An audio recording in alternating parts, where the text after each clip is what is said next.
Meus amigos e minhas amigas, bem-vindos ao canal do Instituto de Economia da UFRJ. Eu sou Ronaldo Bicalho e essa é a edição de número 23 do Conversas sobre o Mundo Contemporâneo, uma mesa redonda de professores do Instituto de Economia que discutem os temas que estão ocorrendo no mundo hoje, né? Os grandes eventos. O tema dessa edição é a Itália dos anos 90 e o Brasil de hoje. O Brasil vive um processo de desmanche das suas instituições e isso gera uma série de impactos importantes em termos econômicos, sociais e políticos. Então, a partir dessa constatação, desse processo que o Brasil está vivendo, nós procuramos identificar alguns elementos e algumas experiências de outros países de desmanche institucional, de desmanche econômico, de desmanche político, para ver se a gente pode tirar algumas lições, algumas indicações para o Brasil a partir dessas experiências. No programa passado, nós discutimos a Rússia dos anos 90, e nesse programa nós vamos discutir sobre a Itália dos anos 90. Uma Itália marcada pela experiência das mãos limpas, uma Itália marcada por uma reforma forte neoliberal, a partir do alinhamento com a União Europeia, uma Itália marcada pela implosão do seu sistema político, do pós-guerra, enfim, onde tem alguns elementos que a gente pode aprender com esses elementos para dizer alguma coisa sobre o que nós estamos vivendo hoje no Brasil. Então, esse vai ser o nosso tema. Para discutir isso, nós temos hoje aqui a nossa mesa tradicional. Luiz Carlos Prado, tudo bem, Pradinho? Tudo bem. Estamos Prazer estar aqui novamente. Mais um debate com o Prado. Eduardo Costa Pinto, vamos para mais um debate, mais uma mesa redonda. Vamos para mais um debate. Boa noite a todos.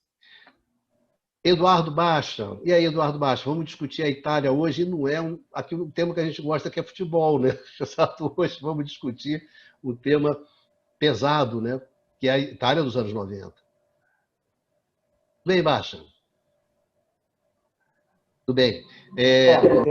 Tema tudo bem, tema pesado, mas interessante, né? Não só pelo contexto, mas também tem uma grande comunidade italiana no Brasil que talvez se interesse pela discussão. E para fechar, Numa Mazati, Numazinho, pronto para mais um debate? Tudo pronto, Ricardo. Valeu, então. Bom, então o senhor está apresentado essa nossa mesa. Antes de tudo, de começar a rolar a discussão, lembrar para vocês que vocês encontram esse programa aqui também no formato de podcast, no podcast canal IE-UFRJ. Se vocês buscarem canal IE-UFRJ nos agregadores aí, Deezer, Spotify, etc., vocês encontram, então, esse programa também no formato de podcast. Bom, para começar, Baixa, a Itália dos anos 90. Pois é, Bicalho, eu estava me lembrando de uma conversa nossa, período pré-pandemia, né, que você estava comentando que lá no nosso Instituto de Economia da UFRJ, dos anos 80, começo dos anos 90, muita gente estudava a Itália, né, o caso italiano. E fazia todo sentido isso, porque a Itália é um grande caso de sucesso no período pós-Segunda Guerra Mundial, né, nas primeiras décadas do pós-Segunda Guerra Mundial, a Itália cresceu muito, né? Tinha uma indústria vigorosa, havia o caso do norte da Itália, da chamada Terceira Itália. Então, a Itália era um case de sucesso, né? Um case muito estudado. E aí, no começo dos anos 90, houve os escândalos de corrupção e a famosa Operação Mãos Limpas, que revelou esquemas de corrupção importantes, né, que envolviam os principais partidos do país, envolvimento com a máfia, enfim. De fato, havia uma série de malfeitos e vícios no sistema político italiano. E esse momento, né, desses escândalos da Operação Mãos Limpas, né, foram entendidos como uma chance de refundação da Itália, né?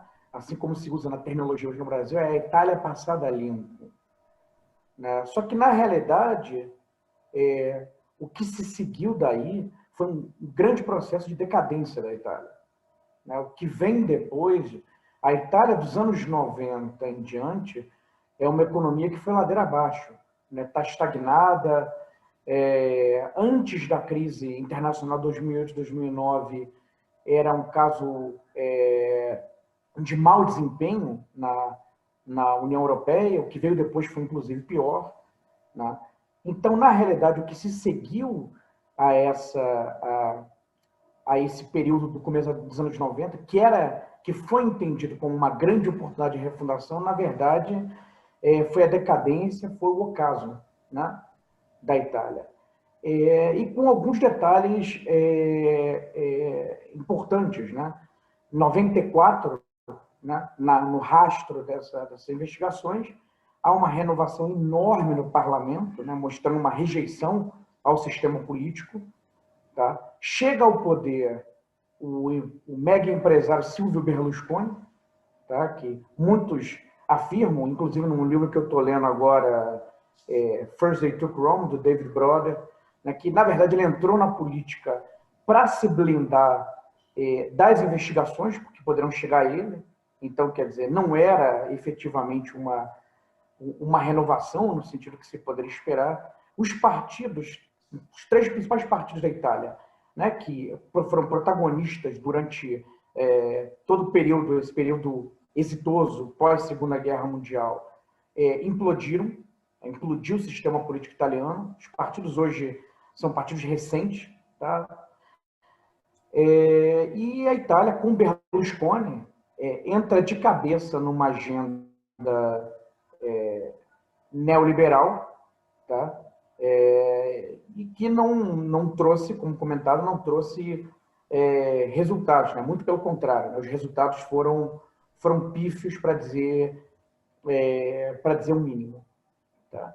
Então, acho que o gancho inicial é essa questão. Um país muito bem sucedido, né? A ideia da refundação, na verdade, o mito da refundação, e um período de péssimo desempenho que se seguiu, né? E aí, acho que, inclusive, a gente pode fazer pontes com o Brasil, que também passou agora por um processo longo, processo de investigações e crise do sistema político, né? Havia também malfeitos aqui, mas tudo que a gente tem observado em termos de desempenho econômico desde então tem sido um desempenho muito fraco, tá? Muito medíocre. Pradinho, e a Itália dos anos 90? Pois esse é um tema interessante.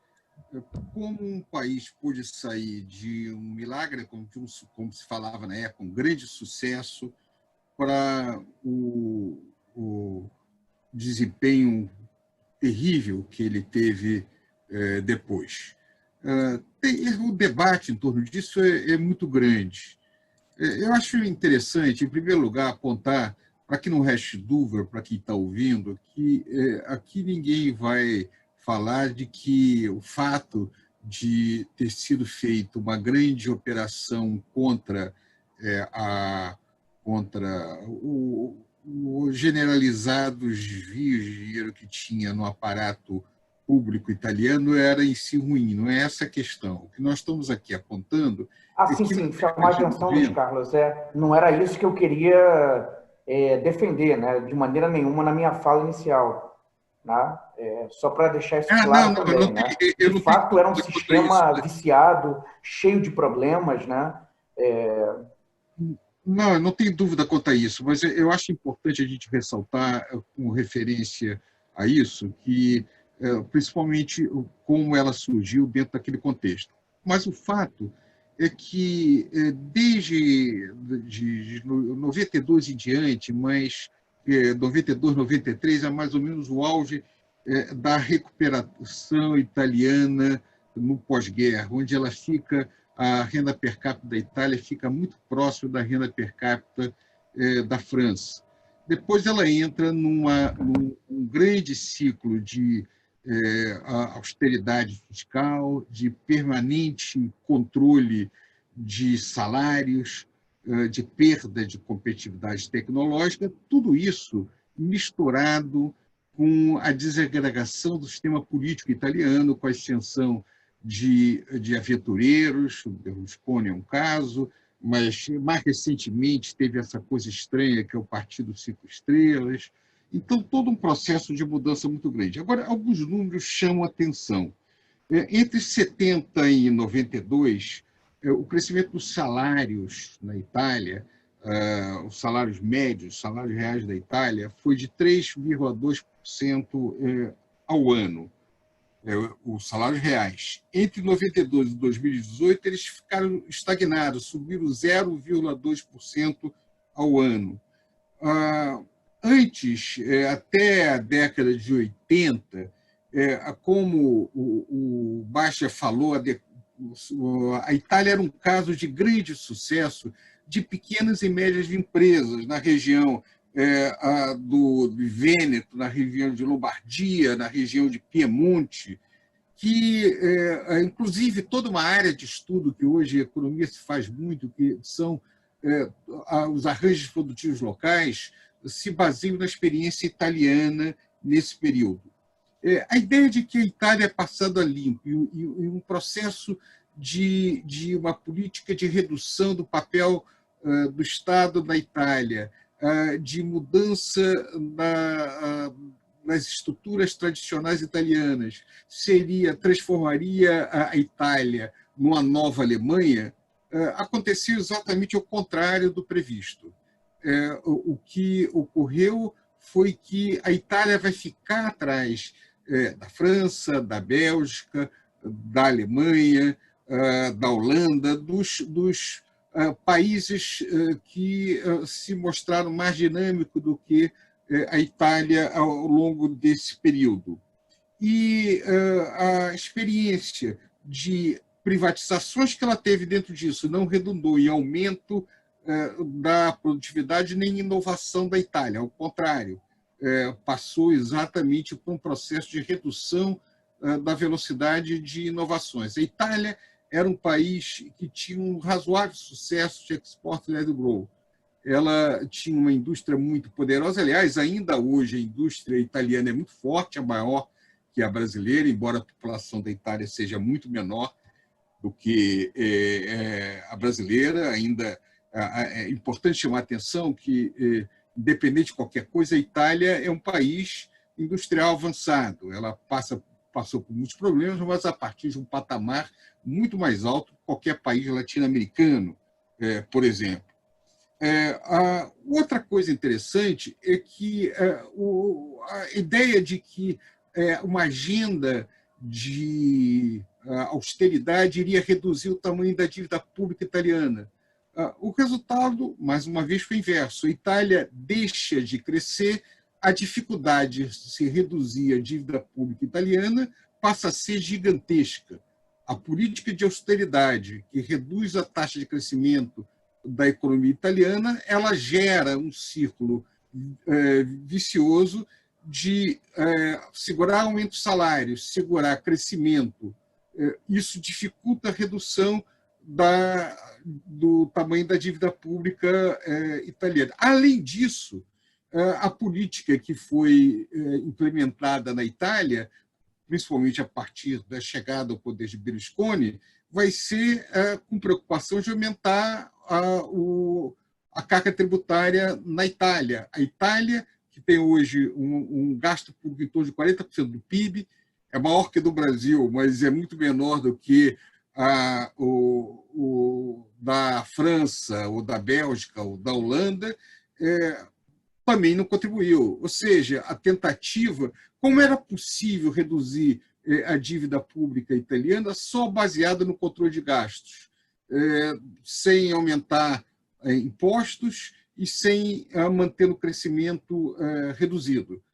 Ou seja, o resultado dessa estratégia pós segunda metade dos anos 90 levou uma trajetória muito diferente da trajetória bem-sucedida em períodos anteriores, o que traz uma série de reflexões sobre o sucesso desse tipo de política em realidades, inclusive de países muito mais avançados do que países periféricos que tentaram caminhos similares.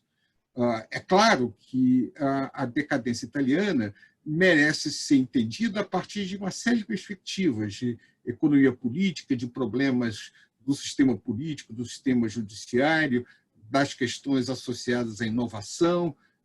Não tem a ver, curiosamente, com a questão da universidade. A Itália tem tem uma tradição universitária muito sofisticada. Então, não é uma questão da ausência. Não só a universidade, mas os liceus italianos também são de altíssimo nível. De altíssimo nível. Então, não dá para dizer, não, aumenta a educação, tudo vai ser resolvido, porque, no caso da Itália, isso não é um grande problema. A Itália tem uma tradição intelectual muito importante, grande quantidade de prêmios Nobel em várias áreas, tem uma cultura vibrante, tem uma literatura vibrante, tem várias coisas em torno disso. Então, não é pretensão, obviamente, nossa explicar a Itália em todos os seus detalhes, com a complexidade das mudanças italianas, num programa como esse. Mas muitas das questões da experiência italiana merece reflexão e eu acho que vale a pena nós trocarmos um pouco de ideias sobre o que ocorreu na Itália a partir dessa época. Numa, convidar você para a roda, Numa. O que era a Itália dos anos 90? O que rolava na Itália? Assim, entrou. Bom, os camaradas já falaram bastante sobre e já tocaram em muitos assuntos, então eu só queria fazer algumas observações sobre já que o Luiz Carlos apresentou, fez um panorama completo, né, sobre as características da economia italiana. Eu queria trazer alguns dados e algumas análises estruturais, em particular, primeiro, a questão industrial. Tá? Como foi apontado pelo Luiz Carlos, a Itália permanece uma potência industrial de peso. Tá? Se a gente for pegar os dados, os últimos dados de pesquisa industrial disponíveis para a Europa, completos, da Eurostat, que saíram no relatório de março, sobre a indústria, que são dados de 2018, que levam em conta ainda a presença do Reino Unido na Europa. Tá? A Itália, em 2018, foi responsável por 18% da produção industrial da União Europeia. Tá? A Alemanha, 27%, a França, 12%, e a Inglaterra, enfim, o Reino Unido, que ainda fazia parte da União Europeia, ainda faz, aliás, pelo menos juridicamente, era 9%. Tá? Então, isso quer dizer o quê? Isso quer dizer que a Itália tem uma produção industrial que é quase o dobro da produção industrial do Reino Unido. Não estamos falando de um país que, do ponto de vista produtivo, perdeu completamente o rumo. Tá? A Itália tem ainda muitas, vamos dizer, forças, muitas vantagens, muitos setores chaves na parte industrial, tá? Que seja o setor de bens de capital, de máquinas e equipamentos, o setor de armamentos, de armas, de produção de armas, o setor, obviamente, têxtil especializado na produção, têxtil e de calçados especializado na produção de bens de alto valor adicionado, ligados às grandes marcas de luxo italianas. Portanto, a gente está falando de uma indústria que continua bastante diversificada. Se a gente for olhar na perspectiva, então isso era só uma observação, uma pequena observação, importante ter em mente, porque a gente vai voltar a esse ponto ulteriormente. Se a gente for pensar na trajetória italiana desde os anos 90, de facto, a Itália, do ponto de vista político, sempre foi o país mais instável da Europa. Tá? Se você for olhar, são dezenas de governos que se sucedem após a Segunda Guerra Mundial. Tá? Primeiro, numa alternância entre democracia cristã e depois coalizões assim envolvendo socialistas e outras componentes do centro-esquerda, né? E esse mundo e com um partido comunista italiano muito forte, muito presente, tá? Essa situação vai mudar bastante a partir da década de 70. O que muda um pouco é, obviamente, o chamado compromisso histórico, né? Uma tentativa de aproximação do Partido Comunista, na época liderado pelo Berlinguer, né? Com a democracia cristã e outros partidos assim mais centristas, entre aspas. Bom, não funcionou muito bem. Ao longo dos anos 80, a gente já vê um recuo muito forte do Partido Comunista, tá? Que vai, na verdade, o Partido Comunista não desaparece, assim, e obviamente impactado pelas operações chamados, assim, nome global de mãos limpas, manipulite, mas ele já estava num estado de, vamos dizer, avançado, né, de esfacelamento. Tá? Os partidos mais atingidos pelas operações mãos limpas vão ser o Partido da Democracia Cristã, o partido tradicional da direita, centro-direita, e o Partido Socialista, que era o partido do centro-esquerda. Tá? E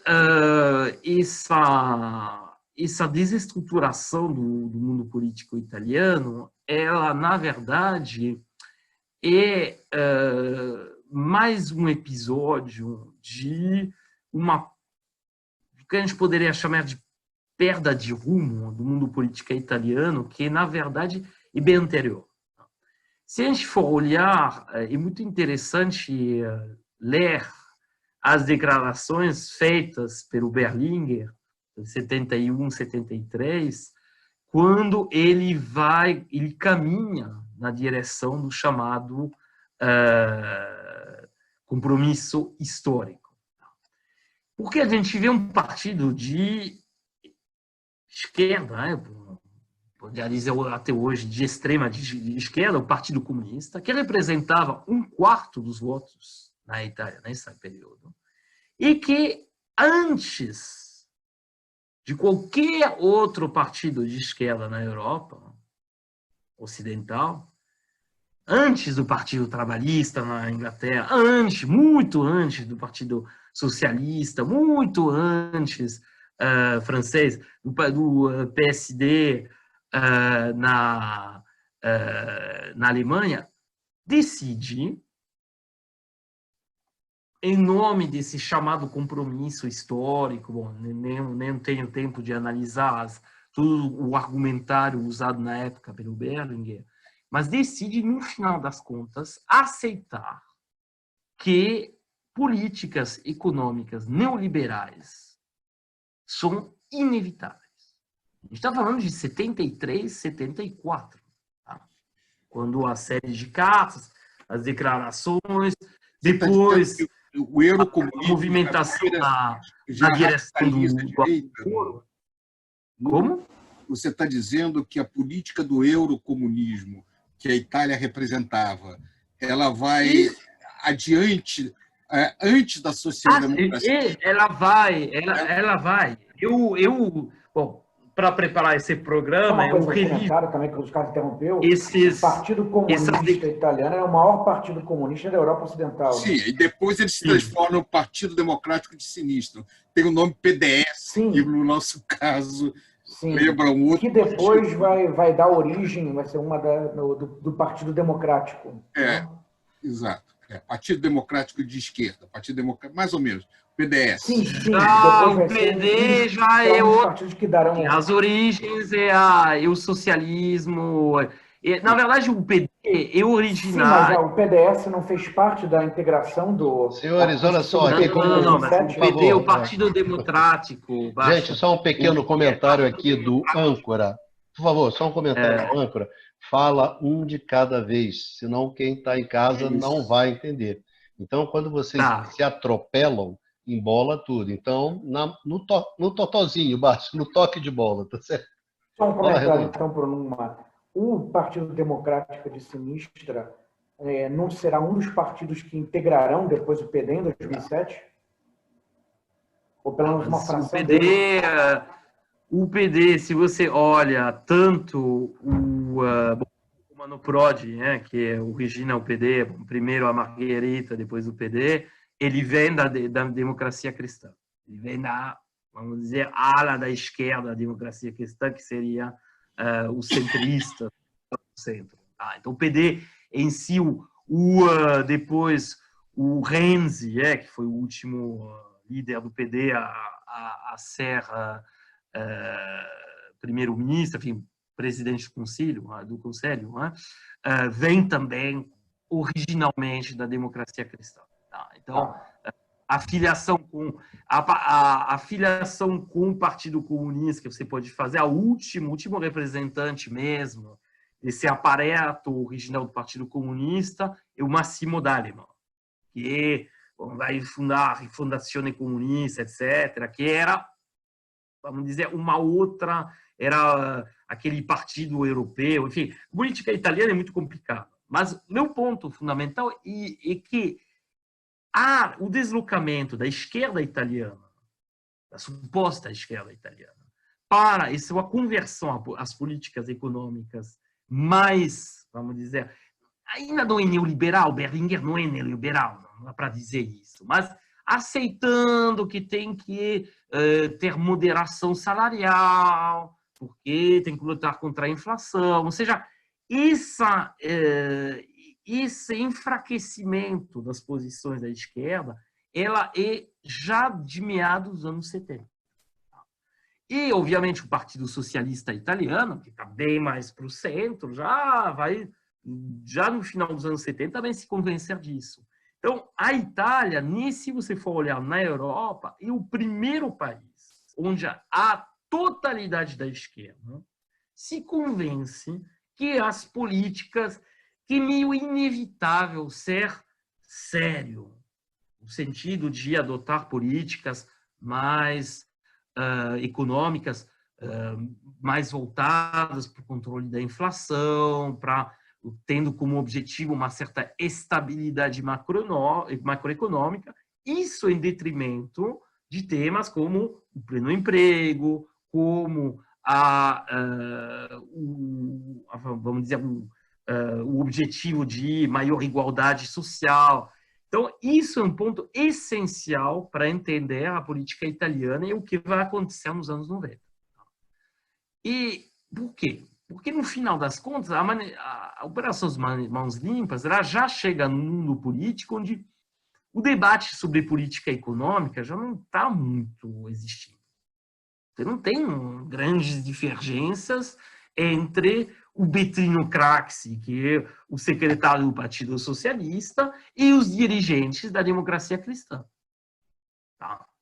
Então, quando chega o Berlusconi, em 94, né, quando ele aparece, aí como colocou o Eduardo Baccia, de fato tem toda essa questão de um homem de negócio, cujos negócios originalmente são bastante...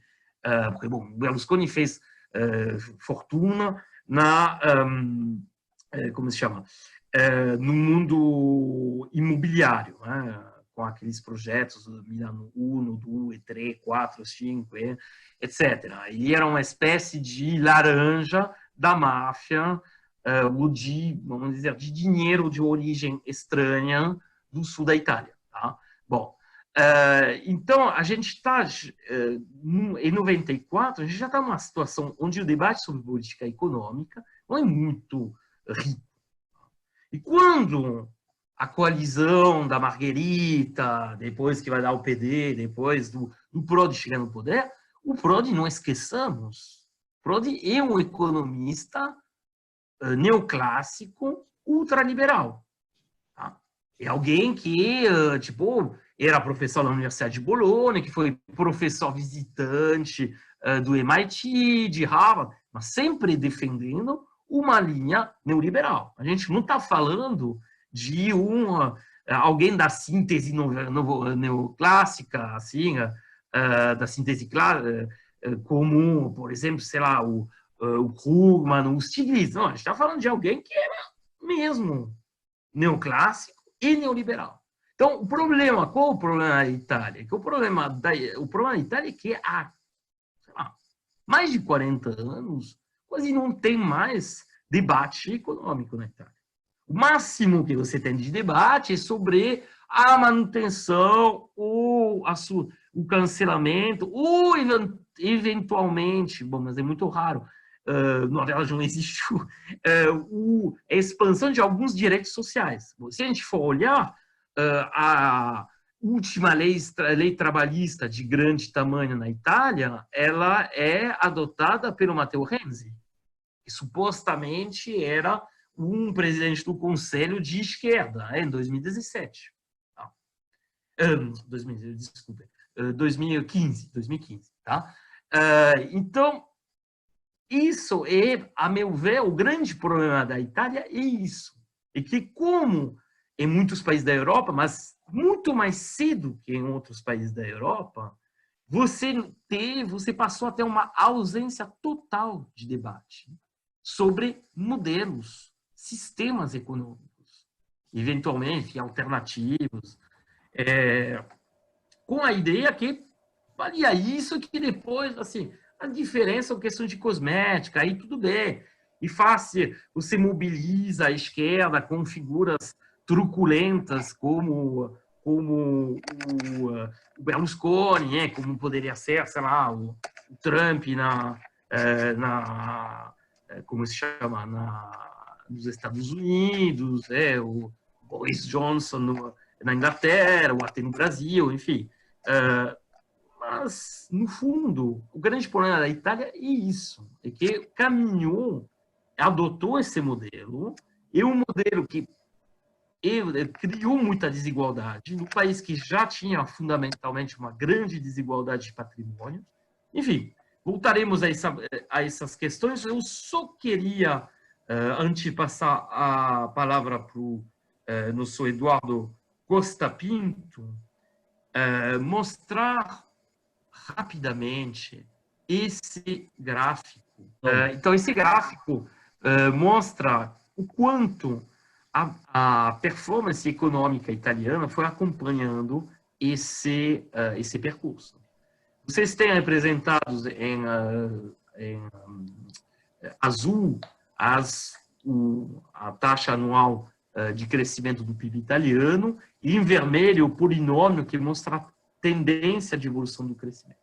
E o que vocês veem é uma queda quase de forma regular, até uma tendência de crescimento que fica em zero atualmente. Tá? Então, isso, para mim, ilustra o fracasso desse consenso de política econômica que se estabeleceu, na verdade, na Itália desde os anos 70 e continua até hoje, e que é um sintoma do que pode acontecer em muitos outros países. Quando a gente vê o debate econômico no Brasil, não vou citar nomes, mas, infelizmente, a tendência esses últimos anos é de justamente chegar a essa situação italiana, onde as diferenças entre um partido e outro, na parte de política econômica, pelo menos, são de uma dosagem. Não, vamos botar um teto do gasto, mas tem que ser um teto maior. Bom, esse tipo de debate que levou a Itália a essa situação muito complicada. Bom, vou passar a palavra para o nosso Eduardo Pinto. Retomaremos alguns dos aspectos desse debate. É isso aí, Dudu. O que você tem a dizer? Congelado aqui. É interessante que o Numa trouxe essa dimensão da estrutura da política econômica de longa duração, o Prado trouxe elementos da discussão dos anos 90, da Terceira Itália, e o Bachan trouxe essas dimensões importantes do que foi o desfecho, inclusive, da Operações Mãos Limpas. Eu vou trazer um elemento que complementa o que vocês falaram em outra dimensão. E por quê? Eu vou voltar à discussão que vocês até iniciaram, que é a questão da corrupção, mas eu vou introduzir essa discussão da Operações Mãos Limpas e a questão da corrupção a partir, né, vamos dizer assim, do pensamento de quem operava Operações Mãos Limpas na Itália. São dois ex-juízes, ou até juízes ainda. E por que eu estou trazendo esses autores e quem participou dessa operação? Para identificar, pelo menos na minha visão, qual é a interpretação que eles têm do fenômeno da Operação Mãos Limpas e qual é o efeito disso e como eles enxergam a relação entre corrupção e desenvolvimento econômico. Eu acho que esse é um ponto que eu queria ressaltar, e aí eu vou ler uma passagem, né? Uma passagem que eu marquei que é muito emblemática, que é o capítulo do livro Corrupção, Lava Jato e Mãos Limpas, tá? O autor desse capítulo, vamos lá, ele é o Pierre Camilo Davigo. Ele foi um dos magistrados da Operação Mãos Limpas, tá? Eu vou ler isso e depois vocês vão entender porque eu estou trazendo essa discussão. Ele vai analisar operações Mãos Limpas, o processo, a importância, mostrando a necessidade do combate à corrupção, mostrando que o combate à corrupção não piorou as condições econômicas. Eles vão dizendo isso o tempo inteiro. A percepção, inclusive, de corrupção da população diminuiu depois das operações Mãos Limpas. Ele fala que a questão estaria supostamente associada ao desenvolvimento econômico e também lá teria se juntado um conluio de empresários e políticos para deslegitimar operações Mãos Limpas. Eu estou falando isso, dando essa introdução, e por quê? Porque na passagem ele diz assim, qual é o outro problema da Itália? Tá? O outro problema, eu vou ler aqui, aspas. Outro problema que existe na Itália é o elevado custo da política em relação à capacidade econômica do país. Existem demasiadas pessoas vivendo da política, da mesma maneira que existe demasiadas pessoas vivendo de outras atividades públicas, dentre as quais o sistema judicial. Se o aparato jurídico não consegue funcionar e não se pode esperar que a ajuda venha da política, o que acontece? Guardem isso, eu vou voltar depois nesse ponto, porque eu estou aqui tentando fazer um movimento que é tentando compreender a partir do que está escrito no discurso de narrativa. Quem participou das operações Mãos Limpas enxergam a realidade econômica, política e judiciária da Itália. Tá? O outro autor, que também é um juiz desse livro, vamos lá, deixa eu citar aqui para vocês, é o Gerardo Colombo, que também foi um desses participantes das operações Mãos Limpas. Me desculpem, mas eu vou ler isso só para vocês entenderem onde eu estou querendo chegar depois, tá? Enfim, eu via a Manipulate como meio para colocar em prática a igualdade, mais do que descobrir a corrupção. Do meu ponto de vista, o instrumento utilizado para enfrentar os marginais, por exemplo, a delação, era legitimamente utilizáveis no enfrentamento dos crimes de colarinho branco.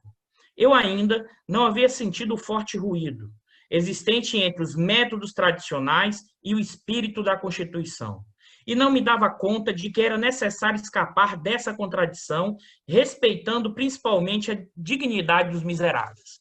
E por que eu trouxe esses dois participantes ativos da Operação Mãos Limpas?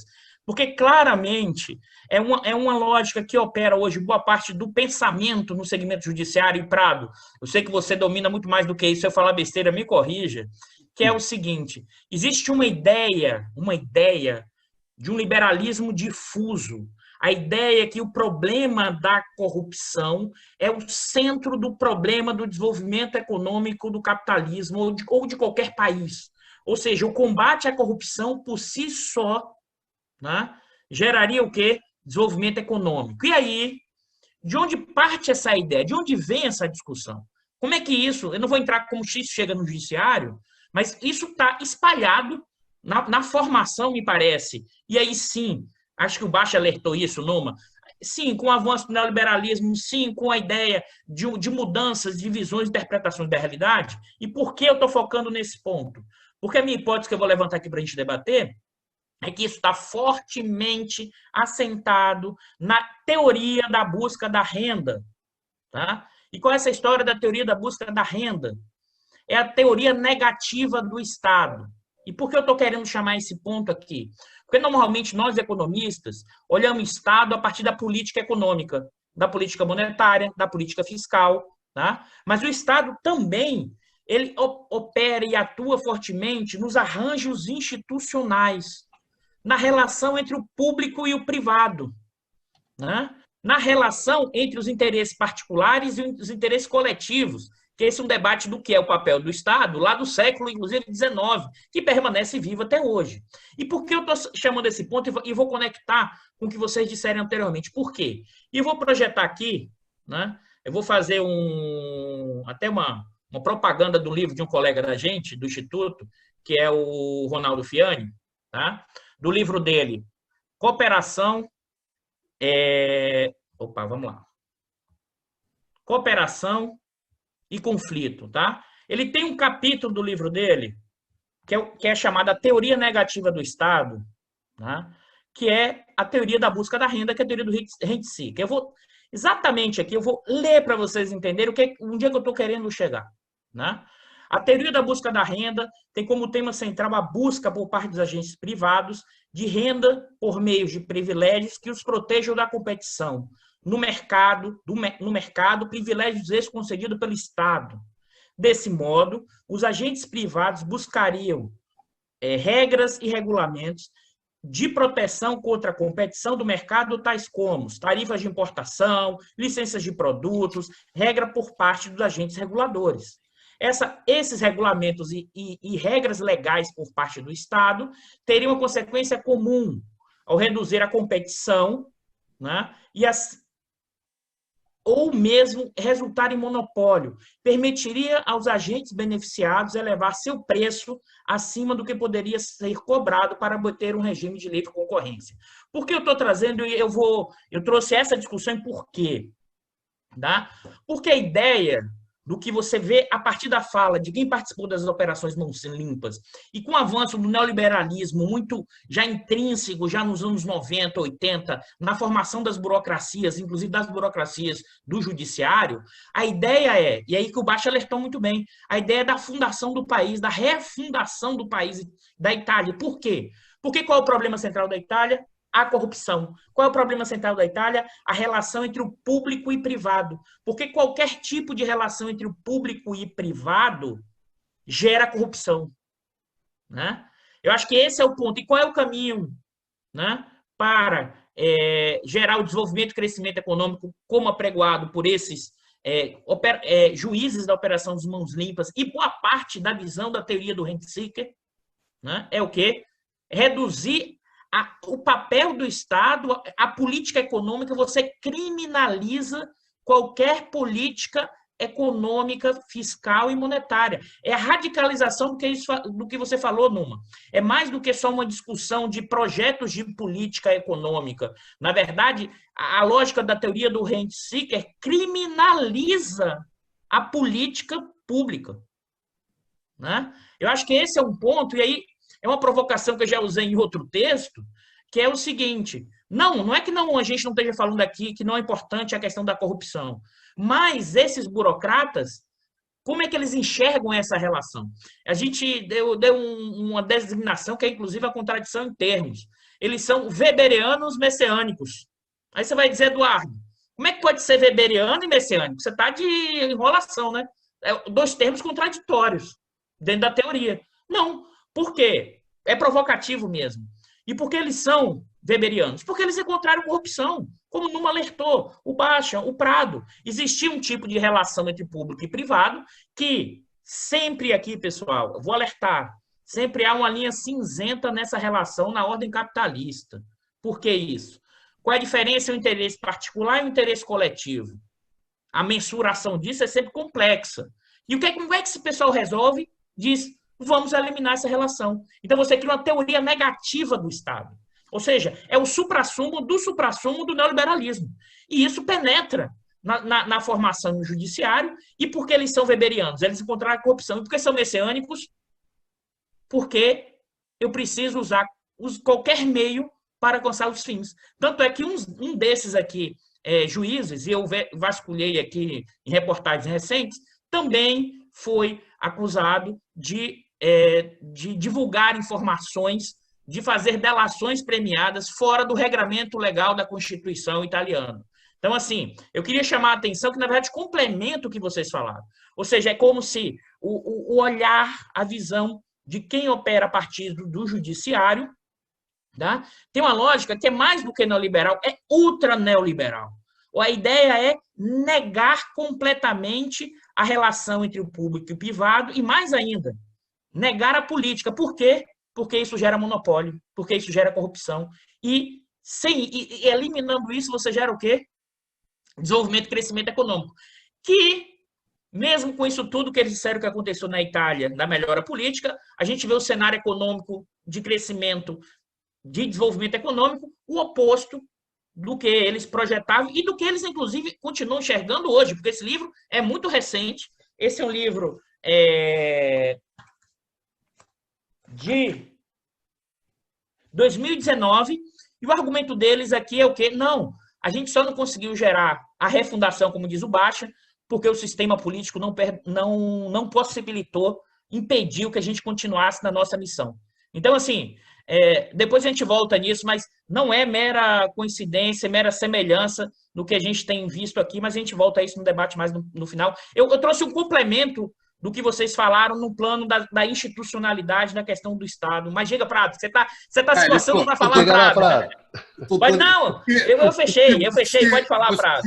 Você traz uma coisa que nós estamos aqui comportadamente discutindo questões econômicas, você dá um outro olhar que é muito rico, e eu vou trazer uma outra dimensão. Tem um dos autores, um dos escritores do século XX, que eu mais aprecio, é o Graham Greene. Graham Greene escreveu um livro chamado Terceiro Homem, que foi filmado por Orson Welles, um filme de gênio, se eu não me engano, é 47 ou 49, no pós-guerra.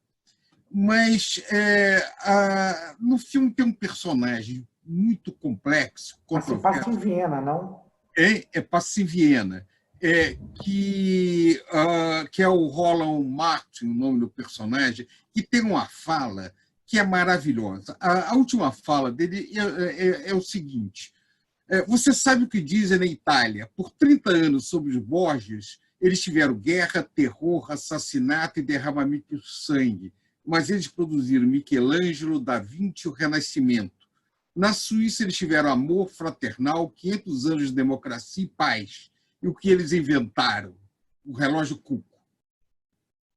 É muito provocador, mas mostrando um pouco de que o caos italiano foi muito criativo.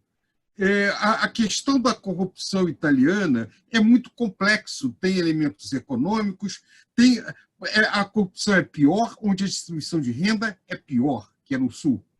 Não é à toa que o Sul é o berço da máfia. O Sul é o berço, que é o berço também do famoso romance O Leopardo, onde uma das figuras principais dizia que é o príncipe de Salinas, é necessário mudar para que tudo permaneça como está. Então, a questão da dificuldade de resolver a opressão no Sul e os problemas associados abriu espaço para uma política muito ruim, para problemas complexos de corrupção, e uma maneira que realmente contribui para reduzir a corrupção é melhorar a distribuição de renda. Mas a tentativa de inverter o processo, quer dizer, ou seja, a corrupção seria a raiz do atraso, parece que é o inverso, é o atraso e a raiz da corrupção.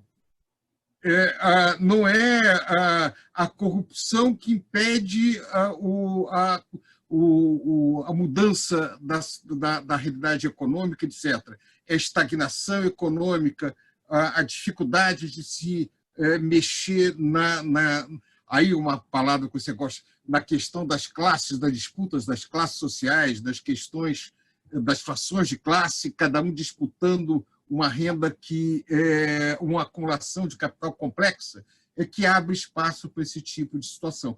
Eu acho que é interessante a reflexão da experiência italiana.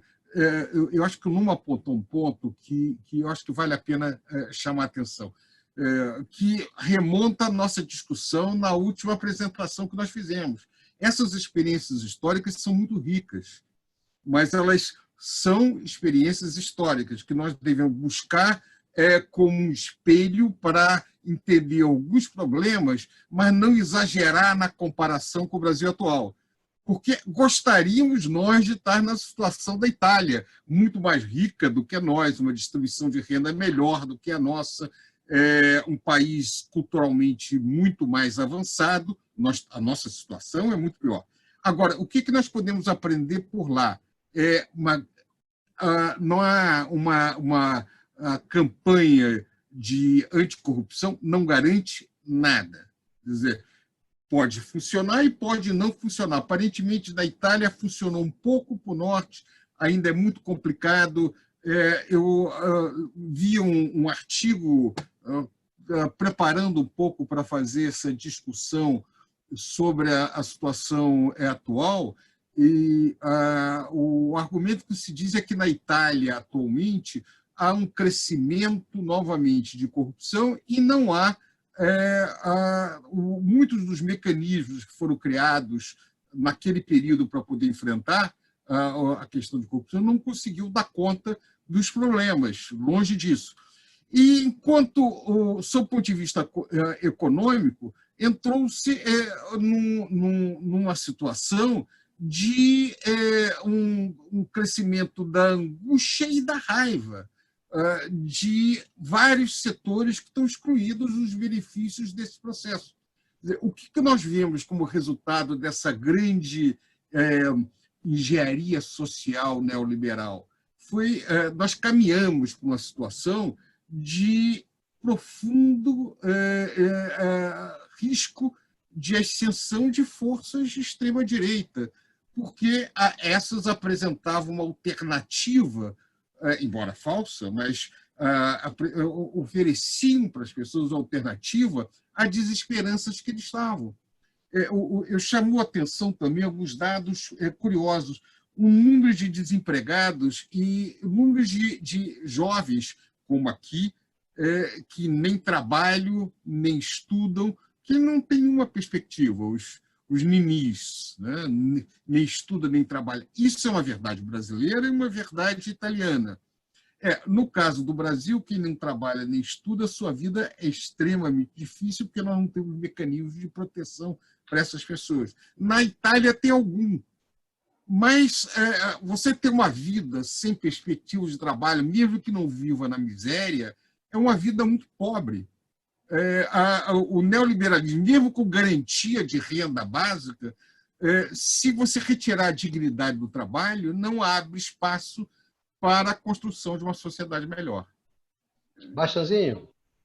Vou sair para o Bastian. Eu queria falar um pouquinho sobre o desempenho econômico da Itália, né? E a estratégia econômica a partir do Berlusconi, né? Bom, de um lado, Berlusconi começa um amplo processo de privatizações, né? Inclusive, pegando um gancho com o que o Dudu Costa Pinto falou,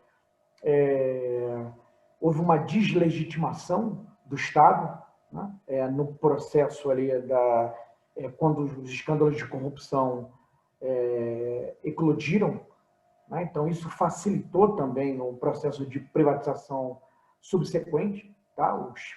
A administração pública, as estatais passaram a ser, em muitos casos, entendidas como antros de corrupção, né? Ou propícios à corrupção. Então isso facilita o processo de privatização subsequente. E também, um ponto importante, uma reforma trabalhista, tá? Na verdade, já tinha um acordo anterior até a Berlusconi, a ideia era aumentar a flexibilidade, tá, do mercado de trabalho, mas isso seria compensado por elementos de salário indireto, de proteção, tá, na linha do que se chama de flexicurity. Acontece que só houve a flexibilização, né? Essa ampliação de gastos não aconteceu. Até porque a Itália começa a entrar também, é um outro elemento, né?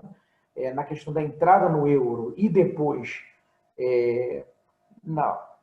estando no euro, né? Tendo que adotar regras fiscais, né? Restritivas, tá? Alemães, tem toda uma discussão que a gente não vai entrar aqui, era muito preocupada, né, com a Itália, enfim, queria colocar controles em relação à Itália, achando que a Itália descumpriria regras, que a Itália seria irresponsável fiscalmente, seja lá o que isso quer dizer. Mas, enfim, o fato é que há flexibilização do mercado de trabalho, há controle de gastos, e isso vai ter uma dinâmica muito negativa para o crescimento econômico da Itália. Então, os salários passam a crescer pouco, tá? Tem uma dinâmica medíocre que afeta o consumo. E o gasto público, que é um outro componente do PIB, o gasto público, enfim, os investimentos públicos, também tem um crescimento modesto. Isso vai explicar, pelo menos em parte, o mau desempenho econômico da Itália, tá? O baixo crescimento italiano em comparação com outras regiões. Agora, a situação se agrava depois da crise internacional de 2008, 2009 e a crise grega, tá? O yield, né, dos títulos da dívida pública italiana cresce muito. Tá? Isso poderia ser perfeitamente evitável se o Banco Central Europeu comprasse os títulos dos países considerados mais problemáticos, como a Itália, tá? Para jogar esse juro para baixo. Isso só vai acontecer mais adiante, tá? Então aumenta custo de captação, novos pacotes de austeridade fiscal e também uma reforma da Previdência que retardou a saída dos mais velhos do mercado de trabalho. Tá?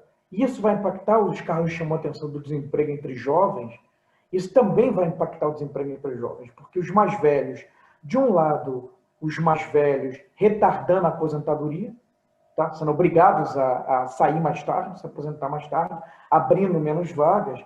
Por outro, também, com os controles sobre gasto, com baixo desempenho, com mau desempenho, com baixo crescimento dos gastos públicos, enfim, em custeio e dos investimentos públicos, também não havendo políticas de contratações por parte do Estado, também gerando menos oportunidades no mercado de trabalho.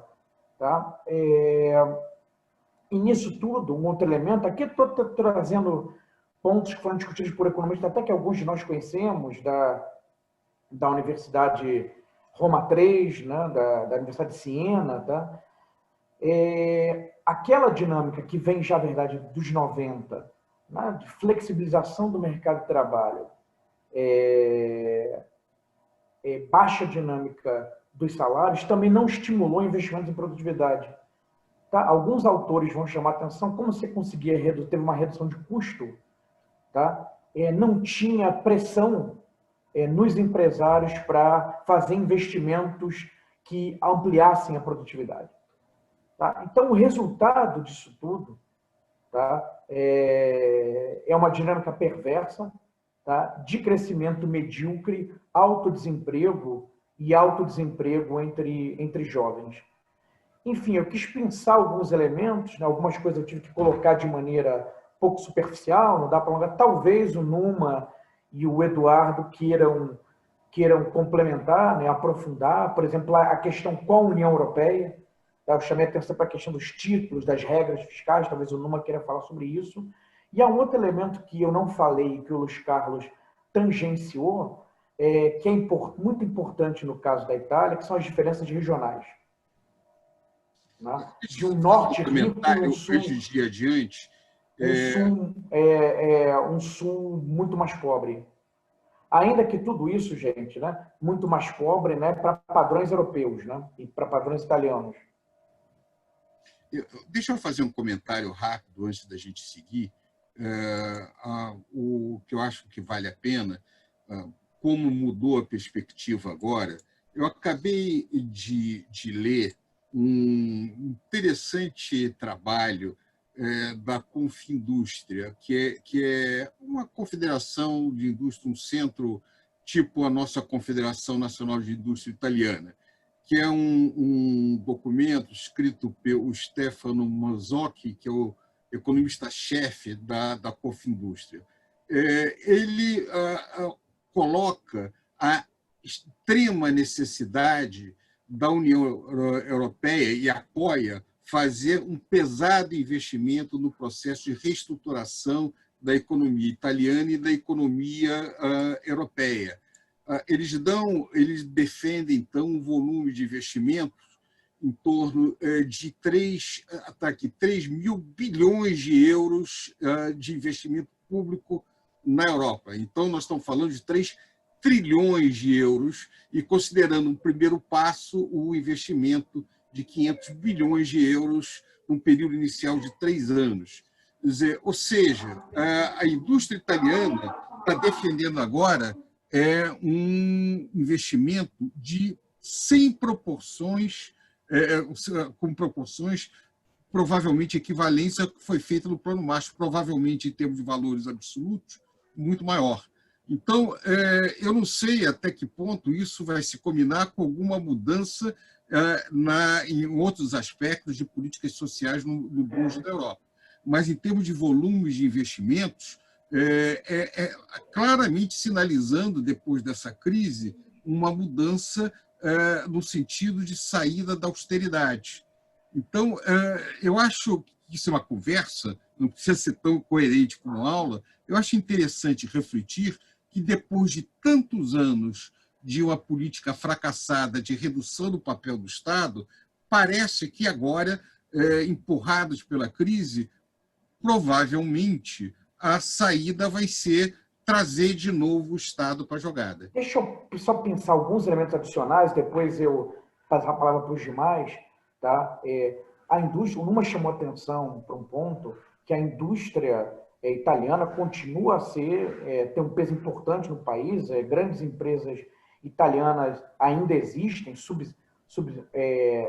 persistem sendo importantes. Agora, a Itália tem passado por um processo de desnacionalização. Né? Então, o Numa estava comentando comigo outro dia, muitas empresas chinesas comprando empresas italianas, inclusive importantes como a Pirelli. Tá? Tem também empresários catares comprando empresas italianas. Então, a indústria italiana continua a ter um peso grande, mas passa por um processo de desnacionalização. Esse é um ponto. É interessante o que você chamou a atenção, Luiz Carlos, eu não conhecia esse documento. Agora, há questões que dizem respeito à União Europeia, né? Quer dizer, existem regras fiscais, tá, da União Europeia, regras que, enfim, a questão aí se você descumpre, mas existem, em princípio, regras fiscais, tá? E há esse problema de como opera o Banco Central Europeu, tá? Resistência dos países do Norte, que o Banco Central compre títulos dos países que teriam indicadores macroeconômicos piores. Agora há um esforço de compra, por exemplo, no contexto da pandemia, mas são negociações sempre muito complicadas. Tá? Se um Banco Central Europeu funcionasse como um Banco Central normal de um país, que dá plena liquidez no mercado secundário por os títulos da dívida pública desse país, tá? Parte do problema estaria resolvido. Tá? Agora, parece que exatamente a intenção é não fazer isso para manter esses países como Itália, Portugal, Grécia, etc., Espanha, pressionados para manter políticas fiscais austeras. Eu passo a palavra para os demais.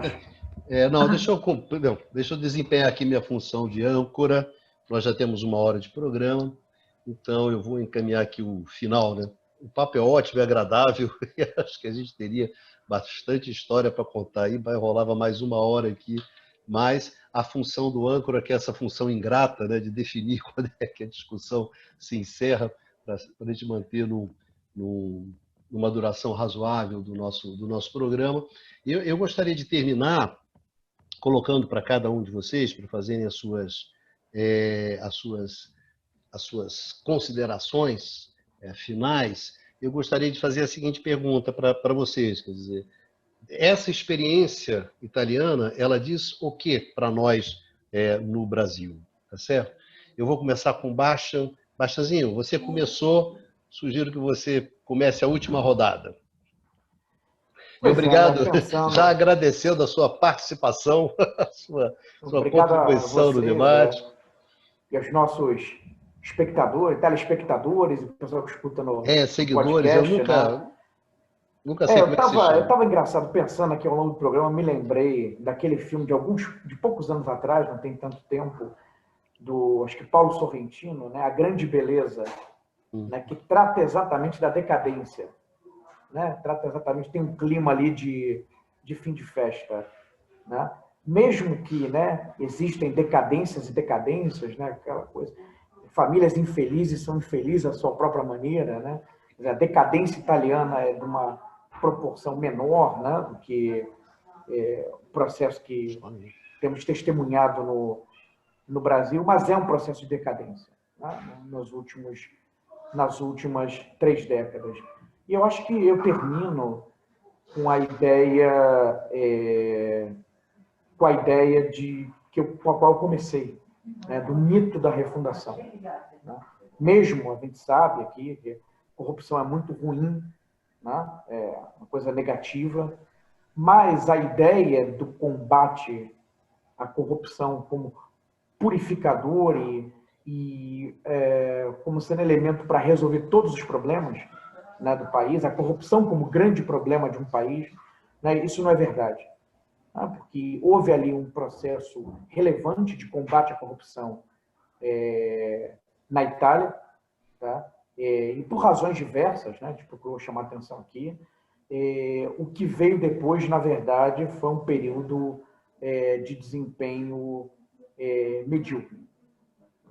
Então, é preciso tomar cuidado com a ideia da refundação, tá? Porque as coisas não estão... Combate à corrupção e desenvolvimento econômico, aí puxando da fala do Dudu, não estão diretamente associados. Tá? Então, a ideia de a corrupção como a mãe de todos os problemas, o caso italiano sugere que é um equívoco. Né? Existe, portanto, então, um mito da refundação, né, a partir do combate à corrupção, como gerando uma trajetória, como impulsionador, né, de uma trajetória muito positiva. Né? Isso não foi o que ocorreu quando a gente observa o caso italiano.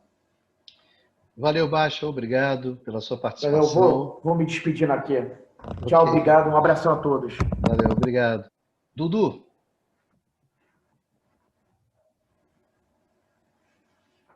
Deixa eu abrir aqui, vamos lá. Fazendo vou até antes de chegar na comparação, vou tentar ser sintético, porque é interessante as conexões que foram levantadas. Primeiro, o Numa alertou sobre quase uma decadência do projeto de política econômica da esquerda. Né? O Baixa ressaltou a questão da refundação a partir das operações Mãos Limpas. Né? E mais ainda, e meio que indiretamente, tanto Prado, Baixa como Numa ressaltaram que isso implodiu o sistema político, a institucionalidade do sistema político, e isso permitiu, inclusive, a chegada ao poder do Berlusconi.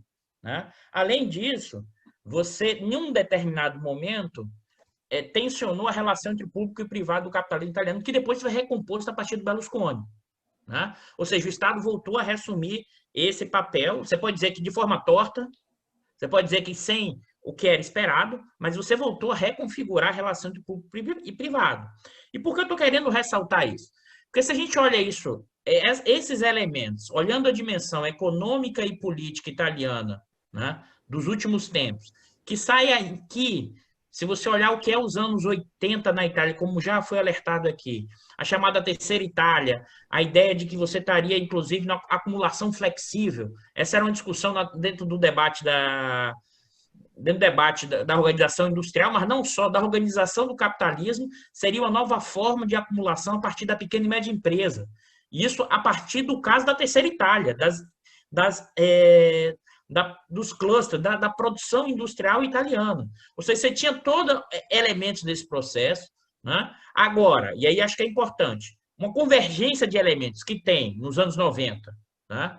O avanço, a utopia neoliberal ganhou força como nunca, tá? No contexto de operações mãos limpas que iam refundar o país, né? E como já foi alertado anteriormente, de uma inserção mais problemática da questão da União Europeia. E por que eu estou chamando a atenção desses elementos? E aí, para ressaltar o que o Prado falou, a gente não está aqui comparando a estrutura social, econômica, produtiva, italiana com o Brasil. Ou seja, a gente não está pegando a formação, na linguagem que eu gosto, a formação social italiana e comparando com a formação social brasileira a partir das suas infraestruturas e superestruturas. Não é esse o debate que a gente está fazendo aqui, porque isso não tem sentido nenhum. E aí eu estou fazendo esse preâmbulo para quê? Para trazer alguns elementos que acho, sim, que se insere do nosso problema atual, que é uma escala muito maior do que a Itália vive hoje, muito maior do que a Itália viveu logo depois das Operações Mãos Limpas. E por quê, na minha visão? Primeiro ponto de convergência. Não por acaso, e eu não tinha falado antes, esse mesmo livro, que tem esses participantes da Operação Mãos Limpas, junto tem também quem? O Delaiol e o Sérgio Moro. Ou seja, é um artigo que junta os juízes da Operação Mãos Limpas com os juízes da Operação Lava Jato. Se você olhar em termos de narrativa, de percepção, de visão de mundo, de ideologia, eles têm igual. O primeiro capítulo desse livro, né, é pura teoria do rent-seeker. É o quê? Desenvolvimento econômico, né, acontece se acaba a corrupção. É teoria negativa do Estado. Tá? É eliminação da política. Né? É eliminação da relação entre público e privado. Né? Então, nesse sentido, se você olhar a cabeça desses juízes lá atrás, e novamente, e eu não tenho nenhum problema em discutir esse ponto da corrupção, que eu tenho discutido isso há quase 4 anos, na questão dos valores. Né? E por quê? Ninguém está falando aqui que não é para combater a corrupção, mas da forma como foi feita, da negação da política, da ideia de que é possível separar, informar. Porque, no fundo, sabe o que esse pessoal liberal difuso do judiciário pensa? Que é possível formar um capitalismo da concorrência perfeita, formado por pequenas e médias empresas, a lá o Adam Smith, quando ele vai falar sobre a discussão das pessoas produtores e ofertadores, ou se você quiser, do mito do Robinson Crusoe para pensar a teoria econômica. Eles acham que isso é possível. E como eles acham que isso é possível, eles têm que refundar, eles têm que criar uma missão. Então, esse elemento, o weberianismo, o messianismo, está dentro desse processo. Agora, o impacto. O impacto é diferente. Por que o impacto é diferente? Porque a Itália, como vocês bem já alertaram, tem uma institucionalidade diferente e num momento histórico diferente. Né? O que nós vivemos aqui foi o quê? Né? Uma institucionalidade mais frágil, você foi implodindo o sistema por dentro, e, na verdade, aqui todo mundo, em um certo momento, no caso brasileiro, operou a Lava Jato achando que depois poderia controlar. Isso vai dos donos do dinheiro, no primeiro momento. Isso vai do próprio Temer, que falou o seguinte: eu tenho que entrar para parar a Lava Jato, mas primeiro diz que está a favor, que é a questão do Jucá, mas não só. Né? Se você olhar todos os atores, a gente esquece disso, porque as pessoas esquecem. Até o Renato Azevedo, que hoje é um crítico enorme da Lava Jato, ele já foi um grande apoiador da Lava Jato no seu início. O próprio Gilmar Mendes. As pessoas esquecem dos tempos históricos e dos fatos conjunturais desse processo. Agora, qual é o ponto importante que eu quero ressaltar?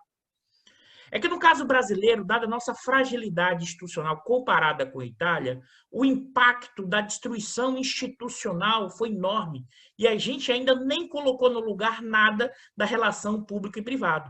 E colocou alguma coisa torta. Qual é a questão torta? A ideia de uma arbitragem, né, a lá poder moderador, Bolsonaro e militares. Tanto é que o Bolsonaro diz assim, eu não preciso da Lava Jato. Por quê? Porque acabou a corrupção, porque eu resolvi o problema. Ele está dizendo que ele resolveu o problema da relação entre público e privado do capitalismo, trazendo os caras do dinheiro para próximo dele. Né? Então, nesse sentido, e aí para fechar, para passar para o Numa e para o Prado, eu queria fazer analogia, porque esse tipo de mito, aí eu acho que o Baixa foi num ponto. Quando você cria um mito de refundação, e quando esse mito desmancha muito rapidamente, essa população entra em quê? Raiva, ódio. Não vem crescimento econômico, né? Não vem mudança, vem desesperança e vem a negação da política. Se você olhar, isso acontece nos filmes. Eu vou dar 2 dicas de filme aqui que eu assisti recentemente sobre a Stalin, muito contemporâneo, mas muito interessante, que é Ele Voltou, que é o filme A Volta do Mussolini. Né? Vale a pena para vocês perceberem o que é a sociedade italiana depois de, como o Numa alertou, um crescimento muito baixo, né? Porque a comparação não é com o Brasil, a comparação é o que era a sociedade italiana nos anos 80 e o que é hoje. Vai para o espaço mito refundante, que é a combate à corrupção resolve tudo. Vem o Berlusconi. Vem os 5 estrelas que não resolvem nada. Mas isso, os 5 estrelas, inclusive, esse filme é até antes dos 5 estrelas, porque ele mostra a desesperança. E essa desesperança está associada à ideia de que a política é o problema. Né? O que a extrema-direita, aí é para provocar, porque isso tem a ver com lá e tem a ver com aqui, o que a extrema-direita faz é reintroduzir a política, de forma torta, mas é reintroduzir a política, é reintroduzir a ideia dos interesses. E aí, nesse sentido, tanto lá como aqui, né, a explicação não é a polarização. Eu estou cansado de ouvir essa ideia. O problema é a polarização. Não é isso o ponto central. É como aí o Numa, o Prado e o Baixa já alertaram, é o quê? É a forma como o capitalismo assumiu a partir dos anos 90, na sua forma neoliberal, que reduz, minimiza qualquer possibilidade de ascensão social, aumenta a desigualdade e a pobreza, vendeu sua ideia de que a política era um problema, ou seja, o mito neoliberal desmancha e não se colocou ainda nada no lugar para a proposta, que vai da política econômica, que vai de uma nova ideologia ou que vai de novos processos. Então, nesse sentido, é que eu queria trazer esse ponto, é por isso que a minha percepção é que a extrema-direita cresce. E isso num conjunto de elementos, que vai da política econômica, que vai da desestruturação institucional, que vai, inclusive, da desesperança do futuro. Agora, e para fechar, porque já falei muito, o caso brasileiro me parece mais grave. Por quê? Porque essas instituições ainda continuam desmanchando. Você não colocou nada no lugar. Desculpa, quem comanda a banca aí, o Bicalho, ter passado um pouco do tempo, porque eu já vi que você estava fazendo cara para mim. Parei. Não, você não, é pastorear gatos, cara, como diz um amigo meu. É pastorear gatos. Tenta pastorear gato. Vem cá, gatinho, vai para lá. É mais ou menos isso. Numa, suas considerações finais. E obrigado pela participação, já antecipando os agradecimentos. Obrigado, Dudu, também, Costa Pinto, e ao Numa. Suas considerações finais, Numa. Sim, Bicário. Eu, sinceramente, eu acho que o Eduardo e os 2 Eduardos, na verdade, já fizeram bastante paralelos com a situação brasileira. Então, vou insistir talvez mais sobre algumas características da Itália, mas que podem ser úteis também para pensar a situação brasileira e as perspectivas, né, para o Brasil. A Itália é um país muito interessante na Europa porque, de uma certa forma, é um país precursor em muitas tendências. Na minha fala anterior, no programa, eu já insisti no fato que o primeiro país onde apareceu essa aproximação da esquerda com a direita sobre as questões de políticas econômicas e o surgimento de uma espécie de consenso em volta de políticas neoliberais, bom, mais ou menos assim marcadas assim na questão social, mas sem muitas divergências quanto à sua essência. A Itália também, pensamos, foi, entre aspas, também precursora em outras questões também bastante problemáticas, né? Por exemplo, na questão da polarização regional, a gente falou um pouco sobre esse tema, mas é um tema fundamental. Por quê? Porque a polarização regional na Itália, basicamente, a gente pode dizer que tem uma Itália do norte, né? E uma Itália do sul, né? O limite sendo a linha de fronteira se situando mais ou menos em Roma, né? Essa oposição entre a Itália do norte e a Itália do sul, ela é muito forte desde o movimento, desde a criação da Itália, né? Desde o Risorgimento, porque são realidades sociais e históricas muito diferentes, muito distintas. O sul é pouco industrializado, apesar dos esforços, né, promovidos para o desenvolvimento das regiões do sul desde o pós-guerra, né, e se desenvolveu rapidamente uma espécie de antagonismo entre o norte e o sul, onde você tinha muitos movimentos migratórios do sul para o norte, para alimentar as grandes cidades industriais, como Milão, Turim, Gênova, etc. E, ao mesmo tempo, criou-se na Itália um movimento que politicamente começou a se afirmar com mais força na década de 80 e mais ainda na década de 90, né? Que era o movimento designando como responsável pela perda de dinamismo da economia italiana e os problemas da sociedade italiana a parte sul, tá, da Itália. E a gente viu se desenvolver um movimento como a Lega Nord, que hoje em dia, na sua evolução assim, última, tem uma força política muito grande, né? E o que é interessante observar é que, originalmente, então, você tem esse movimento político que muito opõe norte e sul, e esse movimento político vai evoluindo, no caso da Itália, porque a partir da Lega Nord é um partido de extrema-direita, anti-estrangeiro, mas também anti-pessoas do Sul, e o discurso ele vai evoluindo, e vai deixando de estigmatizar tanto as pessoas do sul da Itália, como era o caso, né, para apostar totalmente suas fichas num discurso assim, tradicional de extrema-direita, no caso da Europa, assim, muito focado na questão xenófoba, né? E, de uma certa forma, a gente pode fazer um paralelo no Brasil, onde a gente vê também que movimentos políticos mais à extrema-direita do tabuleiro político local, inicialmente muito críticos em relação ao Nordeste, mas recentemente mostraram, de repente, assim, um grande interesse pelo voto do Nordeste e, portanto, evoluíram um pouco e deixaram um pouco de lado essa questão regional. Então, isso era mais uma pequena observação. O que a gente pode dizer também é que a Itália, na sua complexidade, ela encarna um pouco esses desafios que se colocam em muitos países europeus, na verdade, em muitos países industrializados, e saber como enfrentar o espectro da desindustrialização. No caso, a batalha, no caso dos empregos, assim, das atividades industriais muito intensivas em mão de obra, parece meio ser perdida, né, em relação à Ásia. Há uma dificuldade de justamente pensar uma política industrial sem a intervenção ativa do Estado.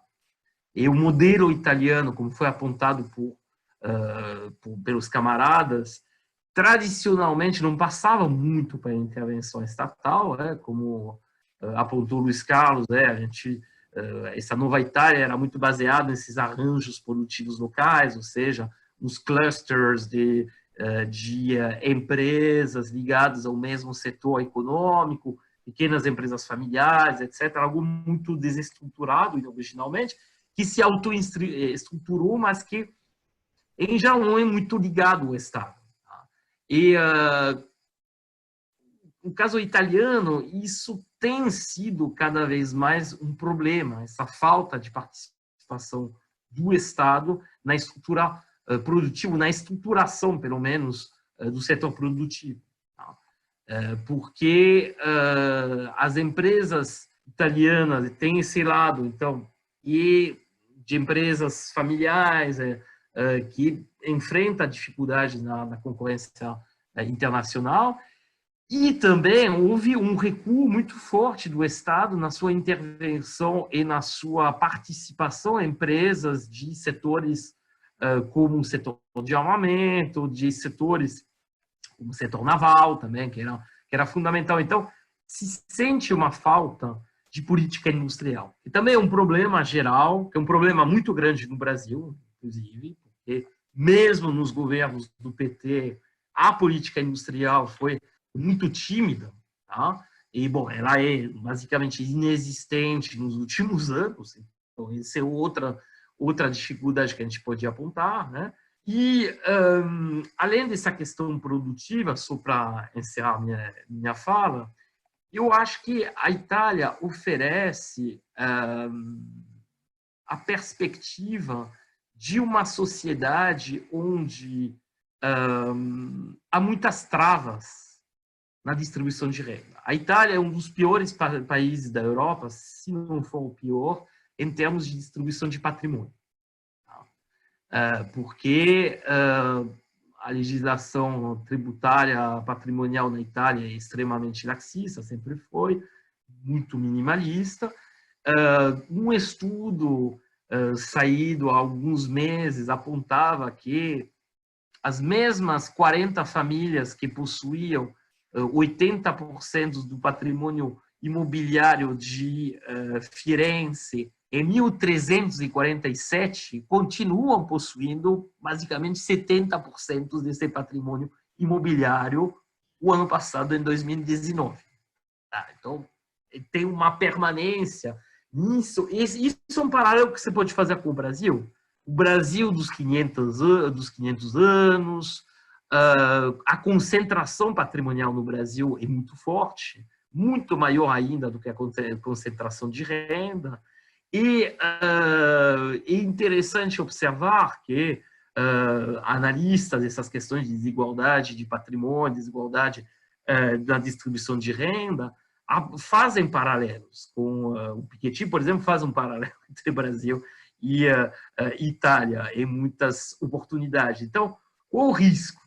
Qual o risco que a gente pode observar nisso? É que, no fundo, você tem mutações no mundo político italiano e no mundo político brasileiro que podem ter suas especificidades assim temporárias, podem tender mais para vias autoritárias, para a extrema-direita, mas, no fundo, sempre mantém os interesses de uma oligarquia, de um grupo pequeno de elite, que constitui a elite financeira, enfim, a elite econômica desses países no poder. Tá? E só um último pontozinho, porque a gente nem falou muito do impacto da pandemia sobre a economia italiana, mas é interessante observar, e não foi muito citado, que a economia hoje italiana, tudo bem, tem um peso importante do setor industrial, mas o setor de serviço é muito forte na Itália hoje, e em particular o setor de turismo, e foi extremamente negativamente impactado pela crise sanitária da Covid. Tá? E as perspectivas nesse sentido para a economia italiana são ainda mais sombrias do que podia já ser pelas suas características estruturais. Eu agora. Valeu, Numa. Obrigado, Numa. Obrigado pela sua participação, pela sua contribuição ao debate. Bom, Pradinho, o nosso decano, cabe a você encerrar, então, fazer as suas últimas considerações. Também agradecendo a sua participação, como sempre, nesse bate-papo agradável aqui, que é o Conversa sobre o Mundo Contemporâneo. Bem, tentar ser rápido, porque hoje, apesar da dureza do âncora, nós já passamos bastante o tempo. Só se eu começar a bater vocês a tiros. Vou atirar, só se for fazer uma coisa dessa. Deixar esse programa sair de 1 hora para 2 horas, uma facilidade gigantesca, e é demais. Agora, nós falamos muito sobre a Itália, sobre o Brasil, sobre todas essas experiências históricas. O que eu gostaria de chamar a atenção e que me preocupa é que todas essas crises prolongadas dão resultados muito perigosos, sob o ponto de vista sociais. Hoje foi uma mesa que nós fizemos, uma discussão que nós fizemos, com muitas citações em literatura. Eu vou acabar também fazendo uma citação de literatura por 2 razões. Primeiro, eu acho que nós vivemos um tempo em que aquilo que Hannah Arendt chamava de solidariedade negativa, quer dizer, pessoas que todo mundo perdendo de diferentes maneiras, mas de bases diferentes, tentando brigar para perder menos ou para ganhar no meio de uma perda coletiva. Segundo, é que esse cenário um pouco caótico, em termos de votação, que leva a essas coisas estranhas, com a exceção dos 5 estrelas da Liga Norte, na Itália, e governos também de extrema-direita em outros lugares do mundo, é produto dessa desesperança, que nós já chamamos de atenção, desta raiva. É muito instrutivo ler agora a visão de um autor norte-americano sobre a Grande Depressão. Eu estava relendo alguns elementos da Vinhas da Ira, que discute justamente a raiva daquelas pessoas fugindo da Grande Depressão. Eu acho interessante falar uma frase, e, embora seja uma tradução agora na hora do inglês, mas vale a pena chamar a atenção. Em Vias da Ira, Steinbeck descreve, no olhar das pessoas tem o fracasso, o olhar da fome e o crescimento da raiva. Na alma das pessoas, as vinhas da ira crescem, continua a crescer com força, e a colheita se aproxima. O que eu temo nesse mundo que nós vivemos é a aproximação da colheita das vinhas da ira. Nós vemos um mundo de crescimento de violência, desagregação das instituições, e fórmulas mágicas não trazem soluções para isso. Eu acho que a grande lição dessa experiência da Itália é que passar um mundo a limpo, refundar o país, nada disso é resposta para se lutar contra a desagregação, mas um trabalho muito mais cuidadoso de enfrentar as questões de distribuição de renda, de desigualdade, de problemas de propriedade, são muito mais complexas de serem enfrentadas e dependem de determinados tipos de alianças políticas e econômicas que não são fáceis de serem conseguidas. Eu termino dizendo que foi muito curioso, muito interessante essa nossa debate hoje, se aproxima muito mais daquilo que nós fazíamos nos nossos corredores. Acho que nós vamos ganhando no decorrer do tempo isso, e é muito bom estar aqui com vocês. Obrigado. Obrigado, Prado, muito obrigado. Gostaria de agradecer aos nossos amigos e às nossas amigas que nos acompanham aqui nesse programa. Se cuidem e nos vemos aqui no canal do Instituto de Economia da UFRJ, no seu conversas sobre o mundo contemporâneo. Valeu!